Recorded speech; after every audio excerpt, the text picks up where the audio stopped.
Cuando tu hija está aprendiendo a manejar, dices... ¡Híjole! Pero ¿por qué no mejor dices? Como un buen vecino, State Farm está ahí. Para ayudarte a escoger la cobertura que necesitas. State Farm, Bloomington, Illinois. Cuando vas a JCPenney a comprarle un regalo a papá con tu cupón de 20% extra, no solo le estás comprando un regalo a papá con 20% extra, le estás demostrando que su esfuerzo como papá valió la pena. La prueba está en el recibo. Sí, es JCPenney. Cupón válido hasta el 15 de junio en selección de estilos. Aplican algunas exclusiones. Detalles en la tienda o jcp.com. En medio de todo esto que estamos viviendo, aparece como telón de fondo la nueva Junta del Narcotráfico. ¿Qué se sabe de esa supuesta red que Petro vincula al atentado contra Miguel Uribe, a los ataques terroristas que vimos en el Valle del Cauca y en el Cauca en las últimas horas? Es decir, hay un tema de orden público de verdad en el país muy, muy complicado y hemos estado hablando, yo particularmente, Pascual, llevo varios días hablando de esta junta, ¿no? Que es como algo que nadie entiende muy bien qué es, ni de dónde viene, ni qué hace, pero adentro de la presidencia de la República es el tema del que se habla. La Junta del Narcotráfico, la Junta de Dubái, es lo que se ha dicho por dentro. El general Óscar Naranjo, pues es un hombre que sabe y conoce perfectamente a Colombia y que sabe y conoce perfectamente estas situaciones nacionales. Me da mucho gusto tenerlo, general. Vanessa, buenos días, un gusto saludarla a usted, a Pascual, a Carolina, a toda su audiencia. Mil gracias. El general Naranjo fue director de la policía, fue vicepresidente de Colombia, negociador del proceso de paz, etcétera. General, voy a preguntarle de manera pues muy amplia, ¿cómo está viendo usted al país en este momento? Hay una preocupación grandísima, yo estoy muy preocupada, el tema de seguridad nos inquieta a todos. ¿Cómo le está viendo usted desde su sapiencia? Vanessa, mil gracias. Yo creo que, comienzo por unirme a todas las voces de rechazo, de condena, de este intento de acabar con la vida del senador Miguel Uribe. Me uno igualmente a los miles de colombianos que hoy hacemos votos por la pronta recuperación de Miguel. Y francamente pienso que son días no solamente difíciles, complejos, muy retadores, pero particularmente tristes para un país que ha transitado por tantas etapas de violencia que creíamos ya superadas. Yo confieso que a finales del año 2016, 2017, después de que se firmó el acuerdo de paz y vimos reducir tan dramáticamente todos los indicadores de violencia, yo estimé que habíamos dado vuelta a esa página trágica de un país en conflicto, donde la muerte nos ronda. Esos tiempos han aparecido probablemente no con la misma intensidad, pero sí con la misma capacidad perturbadora que preocupa. Y hoy, Vanessa, digo, frente a un panorama como el que tenemos, esta especie de unión nacional por el rechazo a la violencia tiene que producir consecuencias, tiene que producir respuestas, especialmente de la institucionalidad. Respuestas que comienzan por la más prioritaria, y es que las autoridades, la fiscalía, la policía, los órganos de investigación logren esclarecer totalmente no solamente quién ha sido el autor material, sino los determinadores de este intento de homicidio, de magnicidio realmente. Segundo, que sea un momento donde la respuesta institucional esté caracterizada por un mínimo de sensatez y de moderación, y por lo tanto se contribuya en este momento a través de esa moderación a cerrar heridas políticas del pasado. Yo creo que esta invocación que están haciendo los ciudadanos hartos de la polarización, de las peleas entre políticos, ha llegado el momento como de empezar a ponerle fin. Tercero, a que haya un mínimo reconocimiento del gobierno de que estamos enfrentando una crisis de seguridad, y que esa crisis de seguridad no es un invento de los medios de comunicación, no es una manipulación de los centros de investigación independientes, ni es una voz impostada y mentirosa de las víctimas en los territorios que están gritando por más seguridad y posibilidades de convivencia. Sin embargo, digo, hemos pasado por circunstancias peores y estoy seguro que saldremos adelante. ¿Usted cree que está faltando, general, sensatez y moderación de quién? Yo creo que de los liderazgos políticos en general, comenzando, digamos, por quien ocupa la primera magistratura de la nación, pero también por los líderes de los partidos, por las voces que están activamente participando de la política y por sectores que de alguna manera actúan camufladamente patrocinando, por ejemplo, a las llamadas bodegas de las redes sociales. Yo digo, está muy bien hacer un llamado para que se modere el discurso, para que haya un discurso centrado en el respeto, particularmente, pero si eso no está acompañado de un debate que tenemos que dar los colombianos, y es que ese discurso de odio, de descalificación y de ofensa se propaga a través de las llamadas bodegas de las redes sociales y no sabemos quién financia las bodegas, quién escribe el libreto de las bodegas, quién escruta la veracidad de lo que se dice a través de esas bodegas. Es como caminar hacia un círculo vicioso. Yo creo que hoy es necesario, no para ir a temas de censura, ni mucho menos. En una sociedad las redes están para que los ciudadanos se expresen. Lo que me parece que hay que repensar es si es válido que se instrumentalice la opinión de los ciudadanos a través de sistemas de contratación para que produzcan difamación y calumnias. Vanessa, perdone que meta este tema que es personal, pero desde ayer circula un video en YouTube donde con inteligencia artificial me recrean a mí apareciendo y diciendo cosas que jamás he pronunciado en mi vida. Ya tiene más de 300,000 vistas. Imagínese. Y yo digo, ¿y quién le va a poner fin a esto? ¿Y yo qué hago? Digamos, ese no soy yo no he dicho eso, pero bueno, ahí está, para 300,000 personas que lo han visto, muchas quedarán con la duda de si estoy en eso o no. Impresionante, eso me parece una locura porque ahora cogen con inteligencia artificial y lo ponen a uno a decir cosas que uno no ha dicho con la voz. Eso es muy impresionante y es el reto más grande que tenemos frente a la inteligencia artificial. General, esto de la Junta de Dubái, el presidente ha dicho de varias maneras y en varios escenarios, en la reunión de ministros del 2 de junio fue la primera vez que lo dijo, que hay una junta internacional de narcotraficantes donde aparecen miembros de la mafia italiana, miembros de la mafia albanesa, mexicanos, paraguayos. ¿Qué tan cierto es eso? ¿Usted qué sabe? Pues yo debo decir, Vanessa, que me atengo o confío mejor que tanta reiteración del señor presidente de la República por denunciar la constitución de esa junta y el propósito que tiene esa junta esté basado, yo confío que es así, en información de inteligencia que él debe tener bastante acreditada y confirmada. De otra parte, digamos, no es un secreto, es público, que evidentemente sí hay por lo menos varios colombianos que han tenido antecedentes penales en Colombia, que están radicados en Dubái, y eso, digamos, es incontrovertible. Y tampoco, digamos, me extraña que frente a un cambio de era pospandémico, perdón esta expresión, pero así le han llamado los criminólogos, donde el crimen ha evolucionado, se ha reconfigurado en cadenas cada vez más transnacionales del crimen. Esa instancia, esa llamada junta, esté radicada en Dubái. No sería la primera.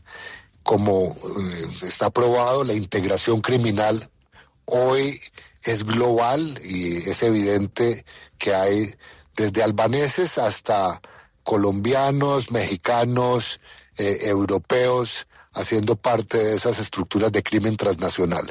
Lo que me parece importante es que no se quede solamente en la denuncia pública, sino que se pongan en marcha realmente mecanismos internacionales, nacionales, a través de la cooperación para desmantelarla, porque, repito, ha sido muy reiterada la denuncia del presidente y de la denuncia hay que pasar a la acción.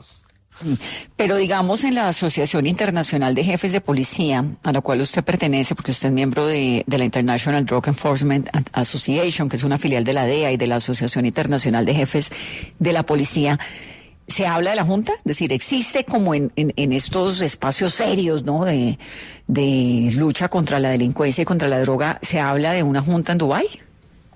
Yo sé que hay esfuerzos de la comunidad internacional, de servicios internacionales, contribuyendo, digamos, a esclarecer o a profundizar la denuncia que desde Colombia se ha formulado. Eso lo conozco de primera mano, que hay un esfuerzo por acompañar esa denuncia que ha hecho el presidente, que se supone está basada en inteligencia colombiana, para esclarecer exactamente qué tipo de estructura criminal es la que funciona desde Dubái.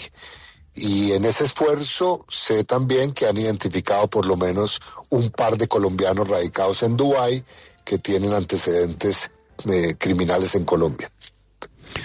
General Naranjo, volviendo al atentado, habíamos visto en los últimos años en Colombia las disputas entre las organizaciones criminales, disputas por territorio, por los negocios de narcotráfico, de minería, disputas muy centradas en algunas partes del país.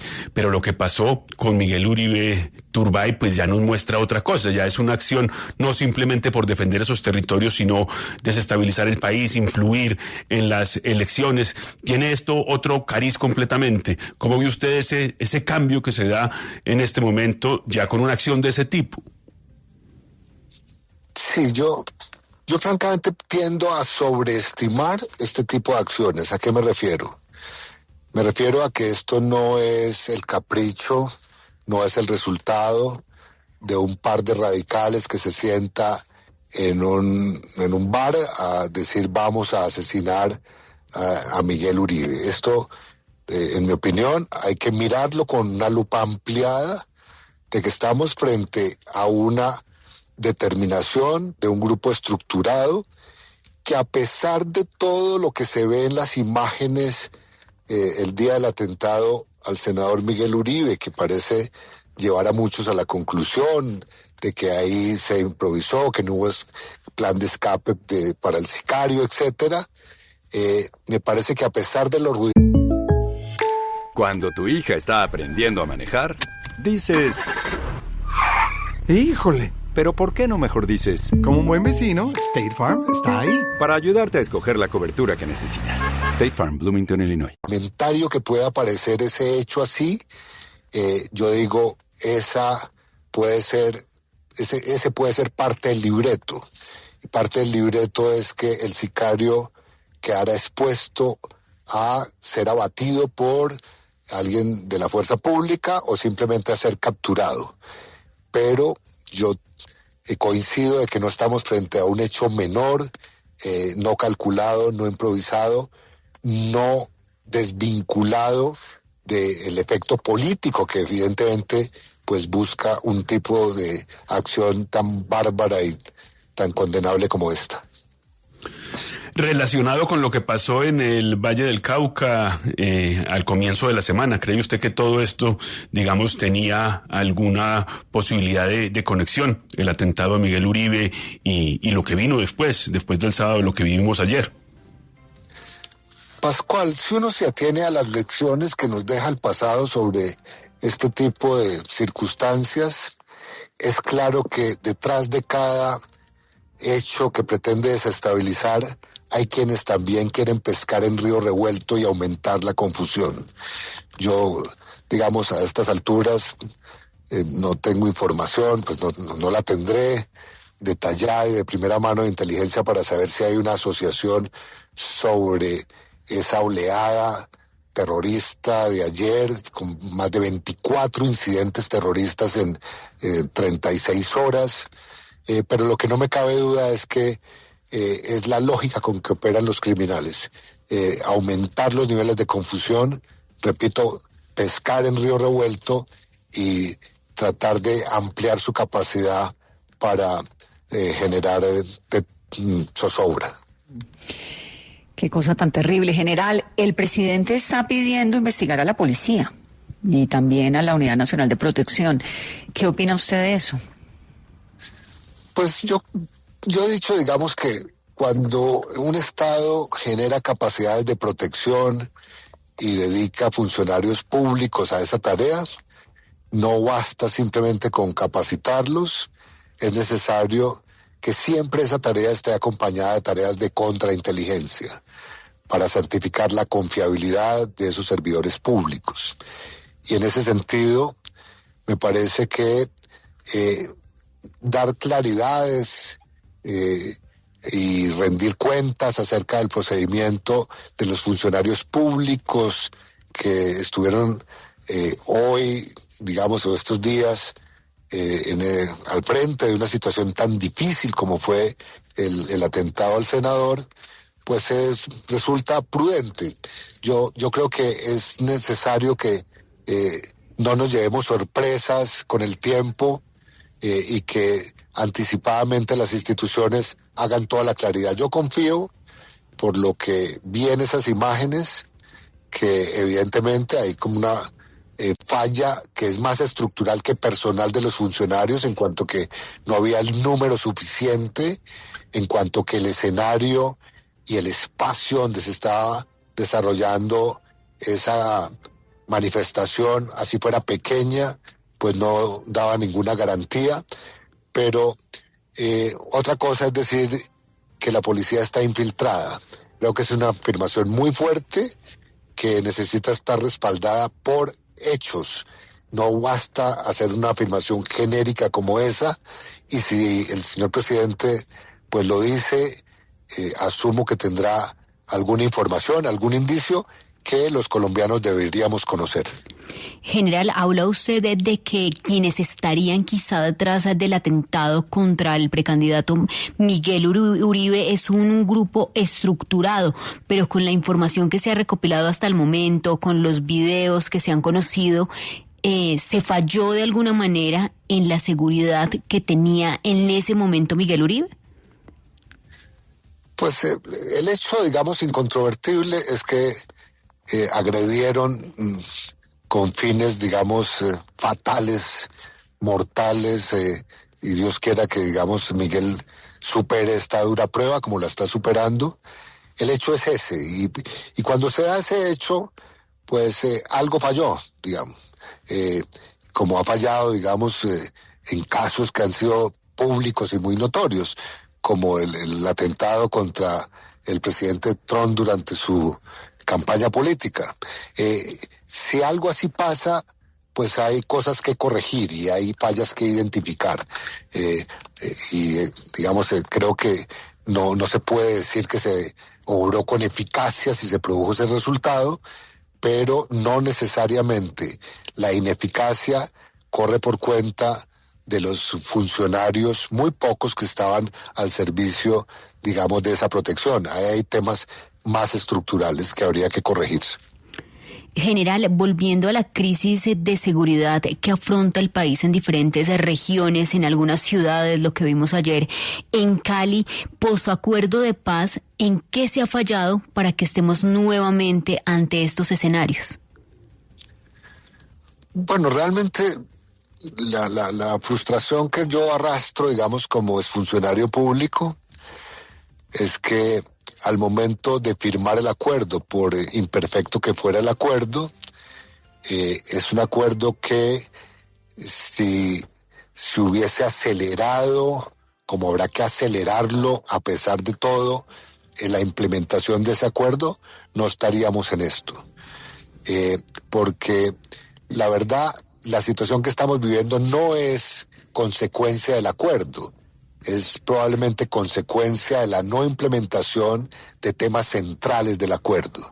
Y en ese sentido, digamos, el acuerdo, incluyendo el tema de la solución al problema de las drogas, donde a veces se distrae, digamos, el debate alrededor del tema de las hectáreas sembradas con hojas de coca, con arbustos de coca, ese capítulo es suficientemente claro, enfático, taxativo sobre la necesidad de romper las cadenas de valor del narcotráfico, de llevar la justicia a esos territorios, de perseguir las finanzas criminales y en todo caso de asegurar, como se propuso en ese momento, la sustitución de los cultivos. Pero digo, no es el acuerdo el responsable, es probablemente nuestra incapacidad como colombianos para no unirnos alrededor de la necesidad de poner fin a la violencia.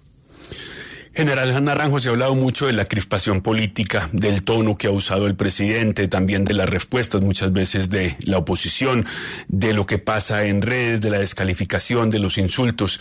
¿Qué tanto influye esto, cree usted, en ya la violencia física que hemos visto aparecer, el atentado y demás? ¿Esa crispación política tiene que ver en la violencia física que se ha venido desatando? Pascual, muy buena pregunta y permítame, me remito, digamos, para completar la respuesta a decir esto. Está probado, criminológicamente hablando, que el miedo produce rabia y que la rabia produce violencia. Entre más miedo se acumule, más posibilidad de reaccionar rabiosamente, y entre más rabia se tenga, más posibilidad y probabilidad de ejercer violencia. Eso es una característica del ser humano, y no solamente del ser humano, también, digamos, los animales reaccionan de esa manera, tienen miedo, se llenan de rabia y atacan. A eso habría que sumarle entonces el estado de ánimo de la ciudadanía. Y yo digo que el estado de ánimo de los colombianos hoy atraviesa por lo que uno podría llamar una fase de angustia. Y la angustia la produce el hecho de que nos estamos quedando sin esperanza en el futuro. Y en ese sentido, las narrativas cuentan y cuentan mucho. Cuando hay una narrativa centrada en que todas las cosas están mal, en que siempre hay un problema y no aparece una solución, la desconfianza en el futuro genera miedo. Y ese miedo produce rabia y ese miedo induce a la violencia. Y por otro lado, un discurso que propaga odios, y me refiero a discursos de lado y lado, no quiero centrarme solamente en el discurso del gobierno. Al final hace realidad lo que era una vieja frase de nuestras abuelas. Recuerdo a mi abuela, una señora antioqueña, que me decía: vea, mijo, el que odia será odiado y el que miente será desmentido. Entonces yo digo, quienes se empeñan en propagar el odio terminarán siendo odiados, y esa confrontación realmente produce un malestar enorme. Yo creo que hoy la característica de nuestra sociedad es que está angustiada y hay un sufrimiento que nos acompaña en cada instante. Y ese sufrimiento tiene que ver con un desvanecimiento del futuro. Pero ¿qué tendría entonces que ver esa crispación política que dice Pascual con la Junta de Dubái? No, yo esa asociación, digamos, no la veo. Yo lo que veo es ahí la necesidad, digamos, casi imperativa de que una denuncia que hasta ahora ha sido genérica se concrete con hechos basados en inteligencia, en investigación judicial, para desmantelar esa junta, porque yo asumo que si el presidente afirma eso es que existe, pues desmantelémosla. Pero no mantengamos, digamos, una narrativa alrededor de esa estructura criminal como un hecho casi intocable porque está en Dubái. No, estando en Dubái es objeto de persecución judicial probable, posible y necesaria. General Naranjo, muchas gracias y felicitaciones por su libro, El liderazgo auténtico, más allá del poder. Y Vanessa, mil gracias por mencionar el libro, donde a propósito de esta situación, lo que hace el libro es reiterar la necesidad, como nos enseñara el Papa Francisco, de que hoy más que nunca necesitamos liderazgos basados en la humildad. Esta guerra de egos, de vanidades y de soberbia realmente conduce a Colombia y le está conduciendo al mundo a una especie de sin salida. Humildad, humildad y humildad, Vanessa.